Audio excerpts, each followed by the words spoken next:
C'est fou quand on y pense, mais on passe aujourd'hui en moyenne plus que 55 minutes par jour sur des applications comme TikTok, une attention littéralement massive. Et ça met une pression monumentale sur les marques. Il faut produire toujours plus vite, juste pour rester dans la course. Alors, comment on fait quand la création manuelle ne suffit plus? Eh bien, dans ce décryptage, on va voir comment la création de contenu est passée du simple artisanat à une véritable usine automatisée, entièrement propulsée par l'intelligence artificielle.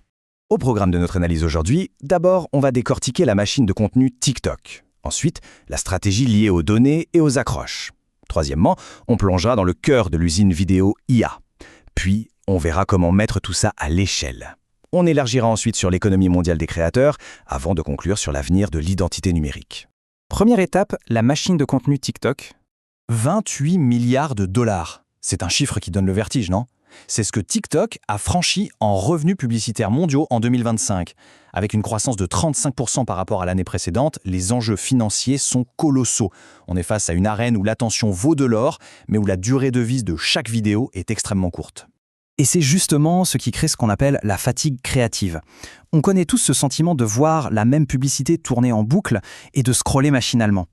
Les algorithmes détestent ça. Ils exigent du sang neuf, du contenu qui a l'air authentique. Et ils en veulent 2 à 3 fois plus vite que sur les anciens réseaux. Face à cette cadence, la production humaine traditionnelle craque. C'est mathématique. On ne peut pas suivre manuellement. Ce qui nous amène à la deuxième partie, les données, les accroches et la stratégie. Les chiffres de Nextcop sont juste bluffants. On parle de gains d'efficacité qui dépassent les 90% grâce à l'IA. Passer d'1 ou 2 jours entiers pour créer une vidéo à seulement 30 minutes, c'est un véritable bouleversement. La capacité d'une entreprise à tester des idées et à s'adapter au marché est complètement métamorphosée. Et l'intuition, là-dedans, elle laisse place aux données pures. Des plateformes comme Innisho utilisent une boucle IA en 6 étapes. Le concept est simple mais redoutable, on synchronise les métriques, on repère les sons qui marchent, et l'IA génère instantanément des dizaines de variantes pour l'accroche. Le but absolu, c'est que les 3 premières secondes soient conçues scientifiquement pour stopper net le défilement de l'écran. Mais pour rester au sommet, il faut surveiller les autres en permanence. Et là encore, le match entre l'humain et l'IA est plié. Les agents IA, comme ceux de Bolta, font une veille concurrentielle 24 heures sur 24. Au lieu de passer une demi-journée par semaine à fouiller sur Internet avec des suppositions, le système analyse tout en temps réel. Bilan des courses, on passe de plusieurs heures de travail fastidieux à un simple coup d'œil de 5 minutes. Allez, passons à la troisième partie et plongeons dans le cœur du réacteur, l'usine vidéo IA.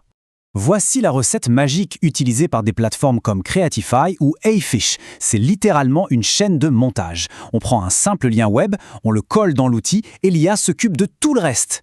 Elle comprend les arguments de vente, écrit le scénario, place un acteur virtuel, rajoute des plans de coupe et exporte le tout au parfait format vertical. 0 caméra, 0 décor. Et si on pense que ça a l'air faux, détrompons-nous.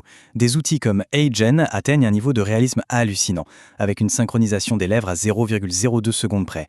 Ces avatars virtuels, il y en a plus d'1 millier, et ils réussissent le test fatidique. Quand on scrolle vite sur son téléphone, on a l'impression de voir une vraie personne. Le tout avec la possibilité de parler instantanément dans plus de 175 langues sans aucun frais de doublage. C'est carrément le monde entier à portée de clic. Quatrième point, comment mettre ce pipeline de contenu à l'échelle? Car produire une vidéo, ce n'est que le début. C'est là que la distribution de masse entre en jeu avec des hubs comme Lapis. L'outil ne se contente pas de recadrer tout seul les vidéos pour qu'elles s'affichent parfaitement partout, il va beaucoup plus loin. Il intègre des scores prédictifs. En clair, l'IA devine si la publicité va être rentable avant même qu'on ait dépensé un seul centime en sponsorisation. C'est le saint Graal pour n'importe quelle campagne. Et pour recycler ce qui existe déjà, c'est tout aussi automatisé. Des outils comme Rip AI, Opus Clip ou Short AI transforment une conférence ennuyeuse d'1 heure en une mine d'or virale. L'IA scanne la vidéo, isole les moments les plus forts, recadre sur la personne qui parle, ajoute des sous-titres super dynamiques et bam, on se retrouve avec des dizaines de vidéos courtes prêtes à être publiées. Le tout en quelques minutes. Passons à la 5e partie pour regarder l'impact macroéconomique de tout ça, l'économie mondiale des créateurs. Prenons l'exemple du marché africain. Les projections sont gigantesques. Son économie des créateurs devrait franchir la barre des 13 milliards de livres sterling d'ici 2030. C'est une manne financière incroyable. Mais avec l'arrivée massive des avatars IA, la grande question qui se pose est qui va réellement empocher cet argent ? Et ça introduit un concept très complexe qu'on appelle la diversité synthétique.